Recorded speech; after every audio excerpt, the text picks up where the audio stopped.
बल्कि उस पेड़ पर चिड़िया लंबे समय से रह रही थी। अंडों से बच्चों के निकलने से पहले ही उसका पति मर गया था। अब अपने बच्चों का सारा पालन पोषण अकेली मम्मा चिड़िया पर ही था। बच्चों, आज क्या खाओगे आप? मैं चावल का दाना और मैं दाल और फल भी। मैं अभी थोड़ी देर में आपके लिए दाना लेकर आती हूँ। घोंसले के नीचे पत्तों में छुप जाना है और जब तक आप न आए पत्तों में ही छुपे रहना है, क्योंकि हमें अभी उड़ना नहीं आता। शाबाश मेरे अच्छे बच्चों। फिर मम्मा चिड़िया भोजन लेने अपने घोंसले से निकलती है। मम्मा चिड़िया इधर जाती है, मम्मा चिड़िया उधर जाती है। मैदान से दाना ढूंढती है, घने जंगल से फल।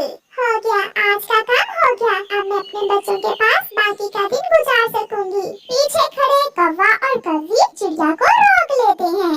चिड़िया, ये फल मैंने कल देखा था। थोड़ा इसलिए नहीं कि कल ये कच्चा था और आज पक गया है, इसलिए ये हमें दे दो। मेरे बच्चे अभी छोटे हैं, वो उड़ भी नहीं सकते। ये फल मैं उनके लिए लेकर जा रही हूँ। मेरा बेटा भी छोटा है, सीधे से ये फल मुझे दे दो। फिर चिड़िया वो फल गोरी कौवी को दे देती है। ये दाना तुम ले जाओ, हम इतने भी जालिम नहीं हैं। चिड़िया चुपचाप वहाँ से चली जाती है। मम्मा, मेरा फल कहाँ है? नहीं बेटा, मैं आपके लिए फल ना ला सकी। आप भी गुड़िया बहन के साथ दाना ही खा लें। ऐसे मम्मा चिड़िया अपने बच्चों को भोजन ला कर देती। एक दिन मौसम बहुत खराब था, मगर मम्मा चिड़िया को अपने बच्चों के लिए दाना तो हर मौसम में लाना होता है। हवा तेज है बच्चों, आप एक दूसरे के पास ही रहना और घोंसले से बाहर न निकलना। बाय मम्मा, जल्दी आना। मम्मा चिड़िया उड़ती है। तेज हवा में उड़ना उसके लिए बहुत मुश्किल हो रहा था, क्योंकि आज हवा कुछ ज्यादा ही तेज थी। तेज हवा मम्मा चिड़िया को एक दिशा में धकेलती है और मम्मा चिड़िया सीधी जाकर एक चट्टान से टकराकर गिर जाती है। वो मर जाती है। थोड़ी देर बाद हवा थम जाती है। कबूतर मम्मा चिड़िया को मरा हुआ देखकर जल्दी से जंगल जाता है। बच्चों, आप घोंसले में ही है ना? ये आवाज मम्मा की तो नहीं है। कौन है आप? मैं आपकी मम्मा का दोस्त हूँ। बच्चों, आपकी मम्मा अब कभी लौट कर नहीं आएंगी, क्योंकि वो मर गई हैं। पापा की तरह? हाँ, आपकी मम्मा भी आपके पापा के पास चली गई हैं। ये सुनकर छोटे बच्चे रोने लग जाते हैं। हाँ कबूतर यार, अब उन बच्चों का हम में से ही किसी को पालन पोषण करना होगा। वो अभी बहुत छोटे हैं। कौन लेकर जाएगा उन्हें अपने घर? एक बच्चा मैं ले जाता हूँ और एक तुम ले जाओ। कालू, सुना है वो चिड़िया मर गई है। हाँ गोरी, सुना तो है। मम्मा, उस चिड़िया के बच्चों को भोजन कौन ला कर देगा? कालू जी, क्यों ना हम उस चिड़िया के बच्चों को हमारे घर ले आएं? गोरी, क्या कह रही हो? होश में तो हो। उन्हें दाना कौन ला कर दिया करेगा? हमने तो हमेशा उनका दाना छीना है। कालू जी, समझो तो, महीना 2 महीने दाना ला कर देंगे, फिर सिखाएंगे उन्हें चोरियाँ और फिर सारी जिंदगी हम और हमारा बेटा उनका चोरी किया हुआ भोजन खाएंगे और हमें मुफ्त में नौकर मिल जाएंगे। गोरी, क्या दिमाग है तुम्हारा? मैं अभी जाता हूँ। फिर कालू कौवा घर से निकलता है। ये जिम्मेदारी मैं लेता हूँ, बच्चों को हम पालेंगे। यार कौवे, क्या आप ये सब कर लोगे? बच्चों को एक दूसरे से जुदा किया तो वो मर जाएंगे, इसलिए दोनों बच्चों को मैं ही अपने घर ले जाता हूँ। मिट्ठू और कबूतर कौवे की बात मान लेते हैं। कौवा उन बच्चों के पास जाता है। बच्चों, मैं आपको लेने आया हूँ। आप आज से हमारे घर में रहोगे। अंकल, हमें अभी उड़ना नहीं आता, हमें दाना कौन ला कर देगा? मैं आपको सब सिखा दूंगा। फिर कालू कौवा बच्चों का घोंसला उठाता है और अपने घर ले जाता है। लो बच्चों, दाना खाओ। मम्मा, मैं चिड़िया के बच्चों से खेला करूँगा। नहीं जग्गू, तुम इन बच्चों से दूर ही रहोगे। डरते डरते बच्चे दाना खा लेते हैं। वो बच्चे जो रात को आधी आधी रात तक अपनी मम्मा से बातें किया करते थे, आज वो एक कोने में अकेले लेटे हुए थे। मम्मा, मम्मा, मुझे आपकी बहुत याद आ रही है। कुकुर रोने लग जाता है। चुप चुप कर जाओ, अगर अब रोए तो मैं बहुत मारूंगी तुम्हें। यहाँ तुम्हें दाना मिलेगा, मगर तुम्हारी माँ का लाड प्यार मैं नहीं दे सकती तुम्हें। सो जा मेरे जग्गू बेटे, तुम क्यों अपनी नींद खराब कर रहे हो? दिन गुजरते गए और फिर वो बच्चे आहिस्ता आहिस्ता उड़ना सीख लेते हैं। और कभी उन्हें दाना ला कर देते थे। कालू जी, अब ये बच्चे उड़ने लगे हैं, आज रात से इन्हें अपने साथ लेकर जाया करो, इन्हें काम सिखाओ, अब हमारे आराम के दिन आने ही वाले हैं। हाँ पापा, मैं भी आपके साथ जाऊंगा। मम्मा, मैं भी जाऊंगी पापा साथ। दोनों, आप दोनों ही अपने पापा कालू के साथ आज से जाया करोगे। मगर याद रखना, जैसे जैसे मैं कहूँगा तुम्हें वैसे ही करना होगा। कालू कौवा चिड़िया के दोनों बच्चों को अपने साथ बाहर ले जाता है। यहाँ छुप जाओ। एक दूसरे की तरफ देखते हुए बच्चे कालू कौवे के साथ पेड़ के पीछे छुप जाते हैं। मम्मा, भूख लगी है। अभी आपके पापा आने ही वाले होंगे, बेटा थोड़ा इंतजार करो। सुनो बच्चों, हम उस सामने वाले घर में चोरी करेंगे। जब दिया बुझेगा तो फिर हम खिड़की के रास्ते अंदर घुस जाएंगे। नहीं अंकल, हमारी मम्मा ने तो हमें चोरी करने से मना किया था। मम्मा ने कहा था कि कभी चोरी न करना और हमेशा मेहनत और ईमानदारी से भोजन कमाना। मैंने जो कहा है वो करो। मैं बच्चे वापस घर चले जाते हैं। मैंने पहले ही गौरी से कहा था कि इन बच्चों को पालकर बहुत बड़ी गलती कर रहे हैं हम। आप आगे हैं, आपका पापा कालू कहाँ है? पापा हमें चोरी सिखा रहे थे, हमें चोर नहीं बनना। गौरी गुड़िया के एक थप्पड़ लगाती है। तो क्या तुम्हें हम पुलिस में भर्ती करवाएं? इसी दिन के लिए हमने तुम्हें दाना खिला खिला कर पाला था और अब कहते हो हमें चोर नहीं बनना। कालू कौवा भी बुलबुल के घर से दाना चुरा कर घर लौट आता है। ये तो रास्ते में से ही वापस आ गए थे। मुझे सब बता दिया है इन्होंने, कल इन्हें निकालो अपने घर से। बड़े आए ईमानदार पक्षी बनने। कल क्या, अभी निकालो इन्हें अपने घर से। ये अब हमारे किसी काम के नहीं रहे। हम सुबह चले जाएंगे, मगर हम चोरी करना नहीं सीखेंगे। चलो बाहर निकलो मेरे घर से। कालू कौवा दोनों बच्चों को घर से निकाल देता है। दोनों बच्चे अपना घोंसला उठाकर उसी पीपल के पेड़ पर चले जाते हैं जहाँ वो अपनी मम्मा के साथ रहा करते थे। अपना खून ही काम आता है, सच ही कहा है किसी ने। तुम कालू, कल से हमारे जग्गू को काम सिखाना, इसे साथ लेकर जाना। बच्चों, मैं बहुत खुश हूँ, आपने जो किया बहुत अच्छा किया। मेहनत और ईमानदारी का सिला हमेशा मिलता है और बुराई का अंजाम हमेशा बुरा ही होता है। गुड़िया जाग जाती है। हाँ मम्मा, हम हमेशा आपकी बातों को याद रखेंगे। हम हमेशा वही करेंगे जो आपने हमें सिखाया। अगर दुख है तो दुख ही सही, मगर हम चोरी नहीं करेंगे। फिर उस दिन के बाद वो बच्चे वहाँ खुद से रहने लगते हैं। वो दोनों दाना लाते और गुड़िया जो समय बच जाता उसमें घोंसले की मरम्मत कर लेती। कालू कौवे ने भी जग्गू को चोर बना लिया था। पापा, अब तो मैंने सारा काम ही सीख लिया है। पापा देखना, मैं आपसे बड़ा चोर बनूंगा एक दिन। तो और क्या, मेरा बेटा बहुत बहादुर चोर बनेगा। चलो जग्गू बेटा, आज नदी के उस पार जाना है। वो घर से निकलते हैं, वो चोरी करने जाते हैं। जैसे ही उस घर की बत्ती बंद होती है, कालू कौवा और उसका बेटा घर में घुस जाते हैं। थोड़ी देर बाद डंडों की आवाजें आती हैं। बचाओ बचाओ, हमें बचाओ। पापा, मेरा सर फट गया है। घर की बत्ती जलती है और कोई उन्हें उठाकर घर से बाहर फेंक देता है। कालू कौवे और उसके बेटे का बेजान शरीर कांटों के पेड़ पर गिरा पड़ा था और उनके शरीर से खून का आखिरी कतरा भी बह जाता है। सुबह हो जाती है। हाय मेरा जग्गू, मेरा कालू, मेरे जग्गू ने अभी देखा ही क्या था। मैं कहाँ से लूँ अपना बेटा, मेरा पति, मेरा शेर जवान बेटा। गोरी बहन, चोरी करने का अंजाम ऐसा ही होता है। वो घर उल्लुओं का था, उन्होंने मार मार कर दोनों बाप बेटे को ही मार दिया। अब तुम्हें सब्र करना होगा और खुद को बदलना होगा, वरना तुम्हारा अंजाम भी यही होगा। सुबह से शाम हो जाती है और फिर रात। गोरी अपने घर में बैठी रो रही थी जब उसके घर के दरवाजे पर दस्तक होती है। गोरी दरवाजा खोलती है तो सामने कुकू और गुड़िया खड़े थे। मम्मा, आपने हमें दाना खिलाकर पाला था, आप हमारी माँ की तरह ही हैं। ये फल और दाना हम आपके लिए लाए हैं, मगर ये मेहनत और ईमानदारी की कमाई है, चोरी की नहीं है। फिर गोरी कौवी दोनों बच्चों को गले से लगा लेती है। मुझे गर्व है आप पर बच्चों, आप सच्चे थे, आप जीत गए और मैं हार गई। हारी भी ऐसी कि सब खो दिया। मुझे कभी छोड़कर ना जाना बच्चों।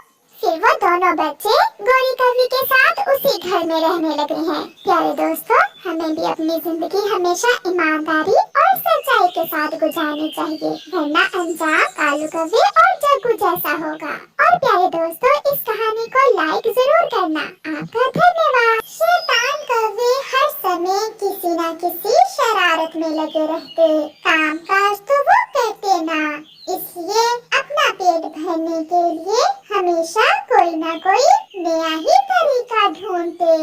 कालू जी, मेरा तो आज पिज्जा खाने को मन है। 1 रुपया नहीं पल्ले और चली पिज्जा खाने। पता है वो कबूतर बहुत कंजूस है, मुफ्त में तो वो मक्खी तक नहीं देता। मक्खी आ गया, मुझे मुफ्त में पिज्जा खाने का आइडिया आ गया। चल कालू, आज तुम्हें मुफ्त में पिज्जा खिलाती हूँ, और वो भी कंजूस कबूतर के ढाबे से। मगर कैसे, कुछ बताओ तो। तुम चलो मेरे साथ। फिर गोरी और कालू कबूतर के ढाबे की तरफ चले जाते हैं। चलो भी कबूतर, टेबल साफ करो। मैंने अभी अभी सफाई की थी, मैं फिर से साफ कर देता हूँ। फिर कबूतर गोरी और कालू का टेबल साफ कर देता है। अब जल्दी से बड़े वाला पिज्जा लाओ। 10 मिनट वेट करें, मैं अभी आपके लिए स्वादिष्ट पिज्जा लेकर आता हूँ। कालू, अब चुप करके देखते जाना अपनी गोरी के काम। अब तो हर रोज हम मुफ्त में अच्छे अच्छे खाने खाया करेंगे। बस बस गोरी जी, बड़े वाला पिज्जा आ गया, खाकर मुझे टेस्ट बताएं कि कैसा बनाया है मैंने पिज्जा। फिर गोरी और कालू पिज्जा खाने लगते हैं। वो भूखे थे, इसलिए वो पिज्जा तो मिनटों में चट कर जाते हैं। बहुत मजे का था पिज्जा। कबूतर, तुम्हारे पंखों में बहुत स्वाद है। अब जल्दी से एक अंडे वाला बर्गर भी लाओ। मैं अभी लाया, अंडे वाला बर्गर तो तैयार ही पड़ा है। फिर कबूतर अंडे वाला बर्गर लेकर आता है। रुको कालू, अभी ये बर्गर शुरू ना करना। जैसे ही कबूतर बर्गर रखकर अपने काम में लग जाता है, तो गोरी चुपके से एक मक्खी मारकर उस बर्गर में रख देती है। कालू, अब देखना, गोरी का खेल तो अब शुरू हुआ है। इधर आओ, ओ गंदी आंखों वाले कबूतर, जैसे खुद गंदे हो वैसे ही गंदे खाने हमें खिला रहे हो। क्या हुआ, क्या हुआ है? मैंने अंडे वाला बर्गर मांगा था, मक्खी वाला बर्गर नहीं। ले जाओ इसे उठाकर, मक्खियाँ मिला रहे हो तुम अपने खानों में। बहन, थोड़ा आहिस्ता बोलें, पक्षी मुझ पर बहुत विश्वास करते हैं। मैं अपने खाने बहुत सफाई से बनाता हूँ, ये मक्खी ना जाने कहाँ से आ गई। एक मक्खी वाला बर्गर खिला रहे हो और दूसरा। बहन आप जाएं, आप मेरे पिज्जे के पैसे भी ना दें, परंतु यहाँ से चली जाएं। चल कालू, इस कबूतर को माफ कर देते हैं, आगे से ध्यान रखेगा ये। फिर गोरी और कालू वहाँ से चले जाते हैं। रात को वो दोनों अपने घर में बैठे कबूतर की बातें करके हंस रहे थे। गोरी, गोरी, वो कबूतर तो डर के मारे रोने ही वाला था। जब तुमने शोर मचाया तो कहने लगा, माफ कर दो, मुझे माफ कर दो। अब तो ये खेल रोज किसी न किसी पक्षी से खेला करेंगे। फिर कुछ दिनों बाद गोरी और कालू नदी पर जाते हैं और वहाँ से एक छोटा सा मेंढक पकड़ लेते हैं। कालू जी, आज इस मेंढक से क्या करने वाले हो? आज ये मेंढक हमें दूध पिलाएगा, और वो भी मुफ्त में। मैं समझ गई, मैं सब समझ गई। अब जल्दी से चिड़िया की दूध की दुकान पर चलो। फिर गौरी और कालू चिड़िया के पास जाते हैं। छोटी चिड़िया, 2 प्याले दूध लाओ मलाई डालकर। बड़े प्याले या छोटे? पहले हम बड़े प्याले पिएंगे और फिर बाद में छोटे। फिर चिड़िया 2 प्याले बड़े दूध के ले आती है, जिसे गौरी और कालू मजे मजे से पी लेते हैं। कालू, मेंढक कहाँ है? चुप करो, मेरे पास ही है। चिड़िया, 2 प्याले और लाओ, अभी तो हमारा पेट ही नहीं भरा। फिर चिड़िया 2 और प्याले दूध के ले आती है। कालू चुपके से वो मेंढक जो उसने नदी से पकड़ा था, दूध के प्याले में डाल देता है। मेंढक, मेंढक, दूध में मेंढक है। चिड़िया, जल्दी आओ। दूध में मेंढक, ये कैसे हो सकता है? नदी से पानी जो मिलाओगी दूध में तो ऐसा ही होगा। मेंढक वाला दूध तुम पक्षियों को पिला रही हो। अगर हमें कुछ हो गया तो मैं तुम्हें नहीं छोड़ूंगी। चिड़िया, मैं तुम्हें पुलिस के हवाले कर दूंगी। मुझे माफ कर दें, मैं नहीं जानती ये मेंढक कहाँ से आया है। आसमान से गिरा होगा, ऐसा कहना चाहती हो तुम? अब हम जा रहे हैं, आइंदा से ध्यान रखना। फिर बिना पैसे दिए कौवा और कौवी वहाँ से चले जाते हैं। चिड़िया बहुत डरी हुई थी, वो खामोश रहती है और फिर से अपने काम में लग जाती है। ना जाने ये मेंढक कहाँ से आया। मैंने दूध बहुत ध्यान से उबाला था। फिर अगले दिन चिड़िया कबूतर के पास जाती है। कबूतर भैया, मैं बहुत परेशान हूँ। क्या हुआ चिड़िया? कल मैंने खुद दूध उबाला और खुद ठंडा किया, फिर ना जाने मेरे दूध में मेंढक कहाँ से आ गया। चिड़िया की बात सुनकर कबूतर चौंक जाता है। क्या कौवे आए थे दूध पीने? हाँ, वो कौवे तो शोर मचा रहे थे, फिर मैंने उनकी विनती करके वहाँ से भेजा। तो ये कौवे हमें उल्लू बना रहे हैं। मैं उन्हें पकड़ कर छोड़ूंगा। उन्होंने मेरे बर्गर में मक्खी डाली और तुम्हारे दूध में मेंढक। अच्छा, तो उन्होंने आपसे भी ऐसा किया? अब वो जाएंगे चील के पास बिरयानी खाने। फिर जल्दी से कबूतर चील के पास जाता है और उसे सारी बात बताता है। मेरे पास सीसीटीवी कैमरे लगे हुए हैं। अगर उन्होंने मुझे उल्लू बनाने की कोशिश की तो छोड़ूंगी नहीं मैं उन कौवों को। शाम को कौवे उड़ते उड़ते चील के होटल पर आते हैं। चीली, 2 प्लेट बिरयानी तो लाओ, बहुत भूख लगी हुई है। मैं अभी लाती हूँ। फिर चील 2 प्लेट बिरयानी कौवों को ला देती है। कालू, नमक कहाँ है? पहले पेट भर कर खा लें, फिर बाद में एक और प्लेट लेकर उसमें नमक मिलाएंगे। फिर वो दोनों बिरयानी खा लेते हैं। चीली, पेट तो भरा ही नहीं, एक प्लेट और लाओ। चील 1 प्लेट बिरयानी की और ले आती है। ये चील बहुत होशियार है, तुम इस पर ध्यान रखो और मैं बिरयानी में नमक मिला देता हूँ। फिर वो ऐसा ही करते हैं। कालू कौवा छुपाया हुआ नमक निकालता है और सारे का सारा ही बिरयानी की प्लेट में डाल देता है। छी छी, ये भी कोई बिरयानी है? हमने पहले वाली भी मुश्किल से खाई थी, इसमें नमक तो ज्यादा ही तेज है। ले जाओ अपनी बिरयानी चीली। बहुत तेज नमक है तुम्हारी बिरयानी में। ऐसा कैसे हो सकता है? ये जरूर इन कौवों की कोई शैतानी है। मैं और बिरयानी लाती हूँ, थोड़ा इंतजार करो। फिर चील सीसीटीवी कैमरा से वीडियो देखती है और देखती है कि कैसे कौवे बिरयानी में नमक मिला रहे हैं। चील चिड़िया और कबूतर को भी बुला लेती है।